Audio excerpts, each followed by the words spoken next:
इस पृथ्वी तल पर उसका जन्म धन्य है, जिसके चरित्र सुनकर पिता को परम आनंद हो, जिसको माता पिता प्राणों के समान प्रिय है। चारों पदार्थ उसके करतलगत अर्थात मुट्ठी में रहते हैं। आपकी आज्ञा का पालन करके और जन्म का फल पाकर मैं जल्द ही लौट आऊँगा, अतः कृपा आज्ञा दीजिए। माता से विदा मांग आता हूँ, फिर आपके पैर लगकर अर्थात प्रणाम करके वन को चलूँगा। ऐसा कहकर तब श्री रामचंद्र जी वहां से चल दिए। राजा ने शोकवश कोई उत्तर नहीं दिया। वह बहुत सी तीखी अर्थात अप्रिय बात नगर भर में इतनी जल्दी फैल गई, जैसे डंक मारते ही बिच्छू का जहर और सारे शरीर में चढ़ गया हो। इस बात को सुनकर सभी स्त्री पुरुष ऐसे व्याकुल हो गए, जैसे दानावल अर्थात वन में आग लगी देखकर बेल और वृक्ष मुरझा जाते हैं। जो जहाँ सुनता है वह वहीं सिर धुनने अर्थात पिटने लगता है। बड़ा विषाद है, किसी को धीरज नहीं बंधता, सबके मुंह सूख जाते हैं, आंखों से आंसू बहते हैं, शोक हृदय में नहीं समाता, जैसे करुणा रस की सेना अवध पर डंका बजाकर उतर आई हो। सब मेल मिल गए थे अर्थात सब संयोग ठीक हो गए थे। इतने में भी विधाता ने बात बिगाड़ दी। जहाँ तहाँ लोग कैकई को गाली दे रहे हैं। इस पापिन को क्या सूझ पड़ा जो इसने छाए घर पर आग रख दी। यह अपने हाथ से अपनी आंखों को निकाल कर देखना चाहती है और अमृत फेंक कर विष चखना चाहती है। यह कुटिल कठोर दुर्बुद्धि और अभागिनी कैकई रघुवंशी रूपी बांस के वन के लिए अग्नि हो गई।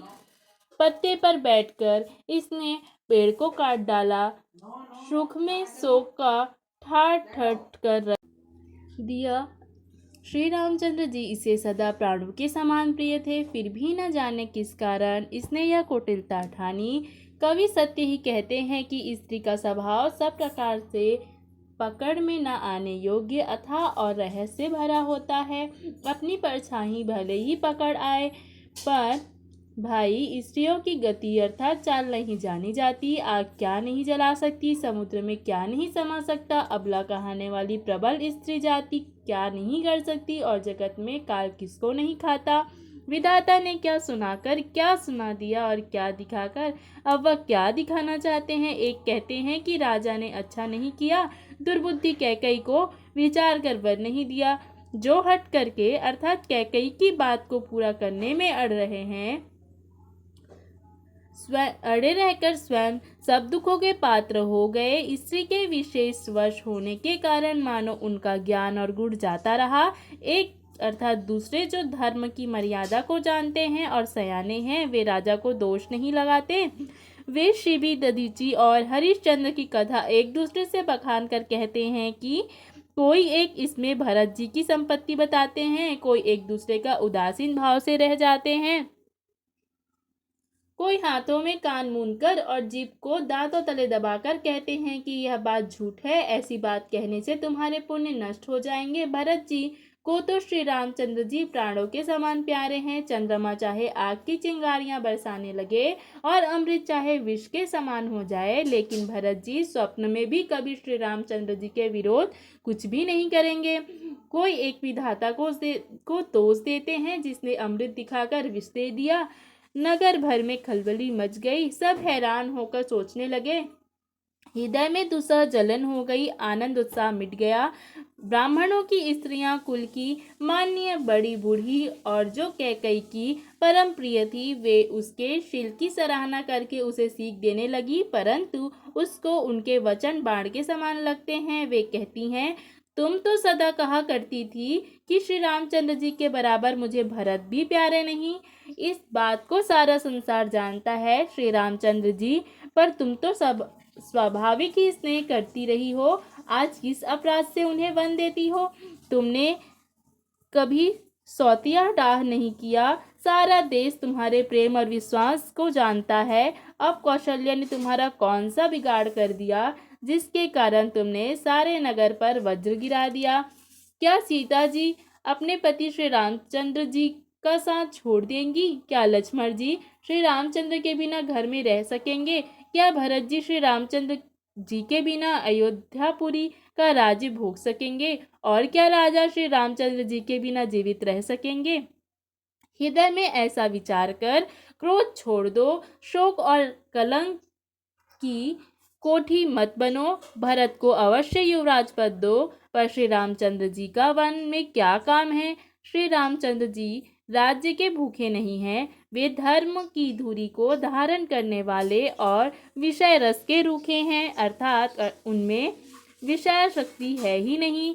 तुम राजा से दूसरा ऐसा अर्थात यह वर ले लो कि श्री राम का घर छोड़कर गुरु के घर रहे। श्री राम घर छोड़कर गुरु के घर रहे। जो तुम हमारे कहने पर ना चलोगी तो तुम्हारे हाथ में कुछ भी ना लगेगा। यदि तुमने कुछ हंसी की हो तो उसे प्रकट में कहकर जना दो कि मैंने दिल लगी की है। राम सरीखा पुत्र क्या वन के योग्य है? यह सुनकर लोग तुम्हें क्या कहेंगे? शीघ्र उठो और वही उपाय करो जिस उपाय से इस शोक और कलंक का नाश हो। जिस तरह शोक और कलंक मिटे, वही उपाय करके कुल की रक्षा कर वह जाते हुए श्री राम जी को हट करके लौटा ले। दूसरी कोई बात ना चला। तुलसीदास जी कहते हैं, जैसे सूर्य के बिना दिन, प्राण के बिना शरीर और चंद्रमा के बिना रात, वैसे ही श्री रामचंद्र जी के बिना अयोध्या हो जाएगी। हे भामिनी, तू अपने हृदय में इस बात को समझ तो सही। इस प्रकार सखियों ने ऐसी सीख दी जो सुनने में मीठी और परिणाम में हितकारी थी, पर कुटिला कुबरी की सिखाई पढ़ाई हुई कैकई ने इस पर जरा भी कान नहीं दिया। कैकई कोई उत्तर नहीं देती, वह दूसरा क्रोध के मारे रुखी हो रही है। ऐसे देखती है मानो भूखी बाघिन हरिणियों को देख रही हो। तब सखियों ने रोग को असाध्य समझकर उसे छोड़ दिया। तब उसको मंदबुद्धि अभागिनी कहती हुई चल पड़ी। राज्य करते हुए इस कैकई को दैव ने नष्ट कर दिया। इसने जैसा कुछ किया वैसा कोई भी ना करेगा। नगर के सब स्त्री पुरुष इस प्रकार विलाप कर रहे हैं और उस कुचाली कैकई को करोड़ों गालियां दे रहे हैं। लोग विषम ज्वर से जल रहे हैं। लंबी सांसें लेते हुए वे कहते हैं कि श्री रामचंद्र जी के बिना जीने की कोई आशा है? महान वियोग की आशंका से प्रजा ऐसी व्याकुल हो गई कि मानो पानी सूखने के समय जलचर जीवों का समुदाय व्याकुल हो। सभी पुरुष और स्त्रियां अत्यंत विषाद के वश हो रहे हैं। स्वामी श्री रामचंद्र जी माता कौशल्या के पास गए। उनका मुख प्रसन्न है और चित्त में चौगुनी खुशी है। यह विचार मिट गया कि राजा कहीं ना रख ले। श्री रामचंद्र जी का मन नए पकड़े हुए हाथी के समान और राजतिलक उस हाथी के बांधने की कांटेदार लोहे की बेड़ी के समान है। बन जाना है, यह सुनकर अपने को बंधन से छुटा जानकर उनके हृदय में आनंद बढ़ गया है। रघुकुल तिलक श्री रामचंद्र जी ने दोनों हाथ जोड़कर आनंद के साथ माता के चरणों में सिर झुकाया। माता ने आशीर्वाद दिया, अपने हृदय से लगा लिया और उन पर गहने तथा कपड़े न्यौछावर किए। माता बार बार श्री रामचंद्र जी का मुंह चूम रही हैं। नेत्रों में प्रेम का जल भर आया और सब अंग पुलकित हो गए। श्री राम को अपनी गोद में बिठाकर फिर हृदय से लगा लिया। सुंदर स्तन प्रेम रस अर्थात दूध बहने लगे। उनका स्नेह और महान आनंद कुछ कहा नहीं जाता। मानो कंगाल ने कुबेर का पद पा लिया हो। बड़े आदर के साथ सुंदर मुख देखकर माता मधुर वचन बोली, हे तात, माता बलिहारी जाती है, कहो वह आनंद मंगलकारी लग्न कब है जो मेरे पुण्य शील और सुख की सुंदर सीमा है और जन्म लेने के लाभ की पूर्णतम अवधि है, तथा जिस लग्न को सभी स्त्री पुरुष अत्यंत व्याकुलता से इस प्रकार चाहते हैं जिस प्रकार प्यास से चातक और चातकी शरद ऋतु के स्वाति नक्षत्र की वर्षा को चाहते हैं। हे तात, मैं बलैया लेती हूँ, तुम जल्दी नहा लो और जो मन चाहे कुछ मिठाई खा लो। भैया, तब पिता के पास जाना, बहुत देर हो गई है। माता बलिहारी जाती है। माता के अत्यंत अनुकूल वचन सुनकर जो मानो स्नेह रूपी कल्प वृक्ष में फूले थे, जो सुख रूपी मकरंद अर्थात पुष्प रस से भरे थे और श्री राजलक्ष्मी के मूल थे, ऐसे वचन रूपी फूलों को देखकर श्री रामचंद्र जी का मन रूपी भौरा उन पर नहीं भूला। धर्मधुरीण श्री रामचंद्र जी ने धर्म की गति को जानकर माता से अत्यंत कोमलवाणी से कहा, हे माता, पिताजी ने मुझको वन का राज्य दिया है, जहाँ सब प्रकार से मेरा बड़ा काम बनने वाला है। हे माता, तू प्रसन्न मन से मुझे आज्ञा दे, जिससे मेरी वन यात्रा में आनंद मंगल हो। मेरे स्नेहवश भूलकर भी डरना नहीं। हे माता, तेरी कृपा से आनंद ही होगा। 14 वर्ष वन में रहकर पिताजी के वचन को प्रमाणित अर्थात सत्य कर फिर लौटकर तेरे चरणों का दर्शन करूँगा। तू मन को म्लान अर्थात दुखी ना कर।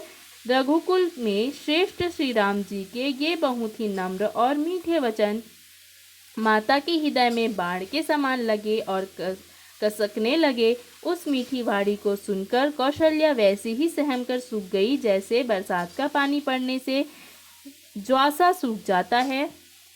हृदय का विषाद कुछ कहा नहीं जाता। जैसे सिंह की गर्जना सुनकर हिरनी विकल हो गई हो, आंखों में जल भर आया, शरीर थर-थर कांपने लगा, जैसे मछली मांजा खाकर बदहवास हो गई हो। धीरज धरकर पुत्र का मुख देखकर माता गदगद वचन कहने लगी, हे तात, तुम तो पिता को प्राणों के समान प्रिय हो। तुम्हारे चरित्रों को देखकर वे नित्य प्रसन्न होते थे। राज्य देने के लिए उन्होंने ही शुभ दिन शोधवाया था, फिर अब किस दोष से वन जाने को कहा? हे तात, मुझे इसका कारण सुनाओ। सूर्यवंश को जलाने के लिए अग्नि कौन हो गया? तब श्री रामचंद्र जी का रुख देखकर मंत्री के पुत्र ने सब कारण समझाकर कहा। उस प्रसंग को सुनकर वे गूंगी जैसी रह गई। उनकी दशा का वर्णन नहीं किया जा सकता। न रख ही सकती है, न यह कह सकती है कि वन चले जाओ। दोनों ही प्रकार से हृदय में बड़ा भारी संताप हो रहा है। मन में सोचती है कि देखो, विधाता की चाल सदा सबके लिए टेढ़ी होती है। लिखने लगे चंद्रमा और लिख गया राहु। धर्म और स्नेह दोनों ने कौशल्या जी की बुद्धि को घेर लिया। उनकी दशा सांप छुछुंदर की सी हो गई। वे सोचने लगी कि यदि मैं अनुरोध अर्थात हट करके पुत्र को रख लेती हूँ तो धर्म जाता है और भाइयों में विरोध होता है, और यदि वन जाने को कहती हूँ तो बड़ी हानि होती है। इस प्रकार के धर्म संकट में पड़कर रानी विशेष रूप से सोच के वश में हो गई। फिर बुद्धिमती कौशल्या जी स्त्री धर्म अर्थात पतिव्रत धर्म को समझकर और राम तथा भरत दोनों पुत्रों को समान जानकर सरल स्वभाव वाली श्री रामचंद्र जी की माता बड़ा धीरज धरकर वचन बोली, हे तात, मैं बलिहारी जाती हूँ। तुमने अच्छा किया। पिताजी की आज्ञा पालन करना ही सब धर्मों का शिरोमणि धर्म है।